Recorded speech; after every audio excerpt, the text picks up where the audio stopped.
సిద్ధాంతకర్తలో ఒకరైన విజయసాయిరెడ్డి ఆ పార్టీకి, ఆ కుటుంబానికి, ఆ పార్టీ రాజకీయాల్లో జగన్మోహన్ రెడ్డి, రాజశేఖర్ రెడ్డి కుటుంబంలో ఆర్థిక వ్యవహారాలన్నిటికీ పాత్రధారి, సూత్రధారి, సలహాదారుడు అన్నీ ఇంకా ఆయన లేకుండా ఆ కుటుంబం యొక్క వ్యాపార రాజకీయ కార్యకలాపాలు లేవు. ఏది రాజశేఖర్ రెడ్డి గారి రెజ్యూమ్ తర్వాత, అంతకుముందంటే వాళ్ళది వేరు, కానీ తర్వాత ఈయన ఎంటర్ అయ్యాడు. సో ఇంత కీలకమైన వ్యక్తి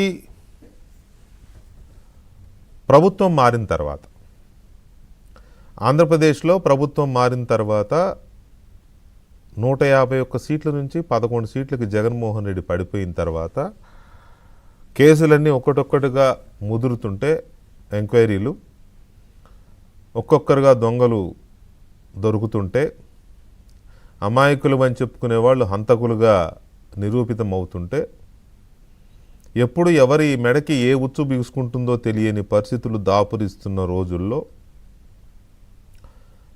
ఆయన పార్టీని వదిలేశారు. విజయసాయిరెడ్డి గారు పార్టీని వదిలేశారు. నేను రాజకీయాలను కూడా వదిలేస్తున్నానన్నారు. మెచ్చుకోదగ్గింది, అభినందించాల్సిన విషయం ఏంటంటే ఎంపీ పదవికి కూడా రాజీనామా చేశారు. ఈ రోజుల్లో చాలా అరుదు. పార్టీని వదులుతారు కానీ పదవిని వదలరు చాలామంది కాదు, ఫర్ దట్ మ్యాటర్ ఏదో 100కో 1 ఒక్కడు అన్నట్టుగా విజయసాయిరెడ్డి గారిని మనం ఆ కోవలో వేసుకోవచ్చు. పదవి విషయంలో, ఎంపీ పదవి విషయంలో మరి ఆయన ఆలోచనలు ఏంటి మనకు అనవసరం. అప్పట్లో రకరకాల చర్చలు జరిగాయి. ఇప్పుడు వదిలేసి తర్వాత బీజేపీ నుంచి తీసుకుంటాడంట, లేకపోతే టీడీపీ నుంచి తీసుకుంటాడంట, ఎవరికి తోచిన ఊహాగానాలు వాళ్ళు చేశారు. కానీ ఆ నిమిషానికి ఆయన పదవి వదిలేశాడు. వదిలేసి సంవత్సరం దగ్గర అవుతుంది, ఇప్పటివరకు మళ్ళీ తీసుకోలేదు. ఏ పార్టీలోనూ చేరలేదు. నేను రాజకీయాల్లో చేరను, వ్యవసాయం చేసుకుంటాను అన్నారు. ఈ మధ్య అక్కడక్కడ లీకేజీలు వస్తున్నాయి. ఆయన మళ్ళీ రాజకీయాల్లోకి రాబోతున్నారు, బీజేపీ వైపు వెళుతున్నారని, ఇంకే రకరకాలుగా ఊహాగానాలు వస్తున్నాయి. ఎక్కువ ఇది జరుగుతున్నది అయితే బీజేపీకి వెళ్తారనే అంటున్నారు. ఓకే, అది రాజకీయాల్లో ఆయనకు ప్రవేశం ఉంది, ఆ గ్రిప్ ఉంది, ఆ అనుభవం ఉంది. ఢిల్లీ స్థాయిలో పొలిటికల్ లాబియింగ్ చేయగలిగిన కెపాసిటీ ఉంది, చేయవచ్చు కూడా. కాకపోతే ఆయన రాజకీయాల్లో నుంచి బయటకు వచ్చేసిన తర్వాత కొద్దిగా స్ట్రోక్ మీద స్ట్రోక్ ఇస్తున్నారు జగన్మోహన్ రెడ్డికి. ఇప్పటి వరకు ఏనాడు ఆయన జగన్మోహన్ రెడ్డిని నేరుగా పేరు పెట్టి మాట్లాడలేదు, నేరుగా పేరు పెట్టి విమర్శించలేదు. పార్టీలో కొంతమంది అంటారు, లేకపోతే స్కాముల గురించి మాట్లాడతారు. స్కాములో పలానా వాడు ఇలా చేశాడు, పలానా వాడు అలా చేశాడు అంటారు. కానీ మరి అది ప్రేమ లేక గౌరవమా లేక భక్తా లేక భయమా? భయం కూడా ఉంటుంది, డెఫినెట్గా భయం ఉంటుంది. జగన్మోహన్ రెడ్డి అంటే భయం లేకుండా ఎలా ఉంటుంది? ఎందుకంటే అందరికీ ఆ రకమైన రాజకీయం చూసిన వాళ్ళు కాబట్టి భయం లేకుండా ఎలా ఉంటుంది? అది కూడా ఉండొచ్చు. ఏమైనా కూడా జగన్మోహన్ రెడ్డి గారి పేరు మాత్రం ఆయన తీసుకోవట్లేదు. కానీ ఆయన విసిరే ప్రతి బాణం జగన్మోహన్ రెడ్డికే తగులుతుందని ఆయనకి తెలుసు, వినే మనకి తెలుసు. అలా విసురుతూ ఉంటారు. లిక్కర్ స్కామ్కు సంబంధించి 2 సార్లు విచారణకు హాజరైన ఆయన ఇప్పుడు జైల్లో ఉన్న వాళ్ళందరినీ దాదాపు ఆయనే పట్టించాడు. రాజకేశ్వరరెడ్డి కావచ్చు, మిథున్ రెడ్డి కావచ్చు, ఇంకొకరు చాలామంది పేర్లు ఎందుకు కానీ అందరూ ఆల్మోస్ట్ ఆయన ఇచ్చిన లీడ్స్ ద్వారానే దర్యాప్తు ముందుకు జరిగింది. దర్యాప్తు బృందం, దర్యాప్తు ఏజెన్సీ ముందుకెళ్ళింది, వాళ్ళందరినీ తీసుకొచ్చి లోపలేసింది. ఇక ఈ కేసులో లిక్కర్ స్కామ్లో తేలాల్సింది ఏంటి అంటే, పోయిన డబ్బెంత, ఆ డబ్బు ఎక్కడుంది, దాన్ని ఎలా పట్టుకురావాలి అనేది ఒకటి. రెండవది, ఈ మొత్తం స్కామ్లో అంతిమ లబ్ధిదారు ఎవరు? అందరికీ తెలుసు. వివేకానంద రెడ్డి గారి హత్య కారకులు ఎవరు అంటే పులివెందుల పూలంగళ్ళ దగ్గర నుంచి మొత్తం తెలుగు రాష్ట్రాల్లో ఎక్కడడిగినా ఎవరిని అడిగినా చెప్తారు. అలాగే లిక్కర్ స్కామ్లో అంతిమ లబ్ధిదారు ఎవరు అని అంటే ఎలిమెంటరీ స్కూల్ పిల్లాడు కూడా చెప్పగలడు ఎవరు అనేది. సో ఈ సిచ్యువేషన్లో ఆయనకి ఈడీ నోటీసులు వచ్చింది 22వ తారీఖున విచారణకు రమ్మని. ఈడీ అంటే ఫైనాన్షియల్ మ్యాటర్స్, ఆ ఎంక్వైరీలో భాగంగా లిక్కర్ స్కామ్ని టేకప్ చేసింది కాబట్టి వచ్చింది. ఈ నేపథ్యంలో ఆయన నిన్న ఒక ట్వీట్ వదిలారు.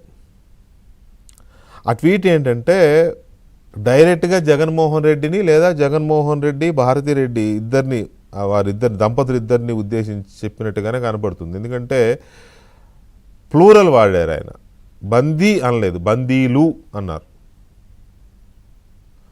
కోటరీ మధ్యలో ఇరుక్కున్న బందీలు జాగ్రత్త పడండి అన్నారు. అంటే భార్యాభర్తను ఉద్దేశించి అన్నారు అనేది ఒక చర్చ ఉంది. ఏంటి ఆయన ఉద్దేశం ఏంటంటే అమ్ముడు పోయిన కోటరీని నమ్ముకొని మీరు రాజకీయం చేసినా లేకపోతే ఆ కోటరీని నమ్ముకొని మీరు పదే పదే వాళ్ళు చెప్పింది మీరు విన్నా కూడా భ్రష్టు పట్టిపోతారు, ఇంకా మాట్లాడితే శంకరగిరి మాన్యాలు పట్టుకుని పోతారు అని ఆ పదం వాళ్ళది, కానీ ఆ సెన్స్లోనే చెప్పాడు ఆయన. ఏంట కోటరీ, ఎవరా అమ్ముడుపోయిన కోటరీ, కోటరీలో ఆ ప్రముఖులు ఎవరు, అమ్ముడుపోయిన ప్రముఖులు? ఎందుకంటే ఈయన బయటకు వచ్చేంత వరకు ఆ పార్టీలో నంబర్ 2 ఎవరు అంటే ఎవరైనా టక్కును చెప్పేది విజయసాయిరెడ్డి అని అంటారు. సరే, ఈయన బయటికి రావడానికి కొద్ది నెలల ముందు మాత్రం నంబర్ 2 ఎవరంటే సజ్జల రామకృష్ణారెడ్డి అని పేరు వచ్చింది. ఎందుకంటే విజయసాయిరెడ్డిని జగన్మోహన్ రెడ్డి పక్కన పెట్టాడు అనే చర్చ బాగా పార్టీలో ఇంటా బయట చర్చ జరిగింది. కాబట్టి వాస్తవం సజ్జల రామకృష్ణారెడ్డి అన్ని శాఖల మంత్రిగా, సకల శాఖ మంత్రిగా అన్నీ తానే చూసుకున్న వ్యవహారం కాబట్టి వీళ్ళిద్దరికీ చెడింది, బెడ్స్ కొట్టిందని కూడా చర్చ వచ్చింది, విచ్ ఈజ్ ఫ్యాక్ట్, అది నిజం కూడా. సో ఈ పరిస్థితుల్లో ఆయన ఈ అమ్ముడు పోయిన కోటరీని నమ్ముకుంటే మీ పరిస్థితి అత్యంత దయనీయంగా ఉంటుంది. అమ్ముడు పోయిన కోటరీల మధ్య బందీలుగా ఉన్న ఓ ప్రజానాయకులారా ఆలోచించుకోండి.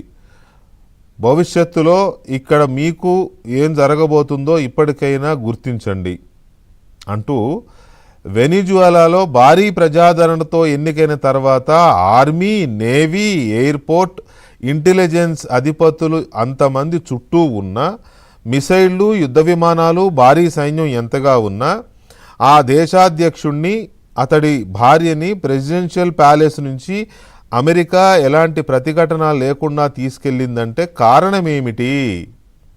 వారంతా అమ్ముడు పోవడమే కదా అని ఆయన వేసిన పోస్ట్ చాలా ఇన్డెప్త్ మీనింగ్ ఉంది. నువ్వు 30 మీటర్ల ఎత్తున కంచె కట్టుకున్నావు ఇంటి చుట్టూ, 900 మంది సెక్యూరిటీ పెట్టుకున్నావు అధికారికంగా. ఇప్పుడు సరే గవర్నమెంట్ ఇచ్చింది, నువ్వు మాత్రం ప్రైవేట్ సెక్యూరిటీ పెట్టుకున్నావు. ఎటు వెళ్ళినా రాజు వెడలే అన్నట్టుగానే వెళుతున్నావు. ఇప్పటికీ ప్రతిపక్ష నేత హోదా లేకపోయినా నిన్ను చూసి నువ్వేదో పెద్ద భ్రమపడుతున్నావు, నా చుట్టూ ఇంతమంది ఉన్నారు, ఏమీ కాదు అని. వెనిజులా అధ్యక్షుడిని చూడు పిచ్చోడా, బ్రహ్మాండమైన ప్రజాదరణతో గెలిచాడు, దేశాధ్యక్షుడు, ఎంత సెక్యూరిటీ, ఆయన అనుకున్నది చిటికేస్తే జరుగుతుంది కదా. కానీ ఎవరికి ఏమీ జరగకుండా, ఎవ్వరికి ఏమీ కాలేదు. ఆయన చుట్టూ ఉన్న కోటరీ లేకపోతే ఆయన అధికారులు, ఆ నిఘా విభాగాధిపతులు కానీ సైన్యాధిపతులు ఎవరికి ఏమీ కాలేదు, అందరూ బాగానే ఉన్నారు. అమెరికా వచ్చింది, భార్యాభర్తలు ఇద్దరిని వేసుకెళ్ళిపోయింది. ఎవరు భార్యాభర్తలు అంటే వెనిజులా అధ్యక్షుడు, ఆయన భార్య వేసుకెళ్ళిపోయింది, తీసుకెళ్ళి జైల్లో పెట్టింది. భలే కోట్ చేశారు. నీ చుట్టూ ఉన్నవాళ్ళు అలాగే ఉంటారు, నువ్వు నీ భార్య అనలేదు, కానీ బందీలుగా ఉన్న ప్రజానాయకులారా అని అన్నాడు. అంటే ఏమనుకుంటాం మనం, ఇంకా భారతిరెడ్డి గారు జగన్మోహన్ రెడ్డి గారే కదా, ఇందులో పెద్ద నేనేమి విడమర్చి చెప్పేంత రాకెట్ సైన్స్ ఏం లేదు, ఈజీగానే అర్థమవుతుంది అందరికీ. సో ఈ సిచ్యువేషన్లో కోటరీ ఎవరికి అమ్ముడు పోయింది, కోటరీలో కీలకమైన వ్యక్తులు ఎవరు, ఇక్కడ ఆ అమ్ముడుపోయిన వాళ్ళు ఎవరు, ఎందుకు అమ్ముడుపోయారు, ఎవరికి అమ్ముడుపోయారు? అమ్ముడు పోయిన తర్వాత కూడా విజయసాయిరెడ్డి లాంటి ఆ కుటుంబానికి అత్యంత శ్రేయోభిలాషి, అత్యంత స్వామి భక్తి కలిగిన వాడు, ఇప్పుడు కూడా ఆయన గౌరవంగా జగన్మోహన్ రెడ్డి గారి పేరు ఎక్కడ తీయట్లా, అలాంటి వ్యక్తి ఇన్నిసార్లు చెబుతున్నా జగన్మోహన్ రెడ్డి ఆ కోటరీని ఎందుకు పక్కన పెట్టడం లేదు? సరే జగన్మోహన్ రెడ్డి గారు అంటే పక్కన పెట్టట్లేదు అనుకోవచ్చు. భారతిరెడ్డి గారు చాలా యాక్టివ్గా రోల్ ప్లే చేస్తున్నారు అంటున్నారు కదా, ఆవిడెందుకు పట్టించుకోవట్లేదు? ఇదే పరిస్థితి కొనసాగితే వెనుజులా అధ్యక్షుడి పరిస్థితేనా? ఒకవేళ ఎత్తుకెళ్తే ఎవరు ఎత్తుకెళ్తారు? అమెరికా అయితే రాదు ఖచ్చితంగా. తాడేపల్లికి అమెరికా సైన్యం వచ్చి జగన్మోహన్ రెడ్డి గారిని, భారతిరెడ్డి గారిని ఎత్తుకుపోదు. విజయసాయిరెడ్డి గారు చెప్తున్నట్టుగా ఎవరో ఎత్తుకుపోతారు. ఆ ఎవరో ఎవరు? చిన్న బ్రేక్ తర్వాత ఆర్థిక వ్యవహారాలు అన్నిటి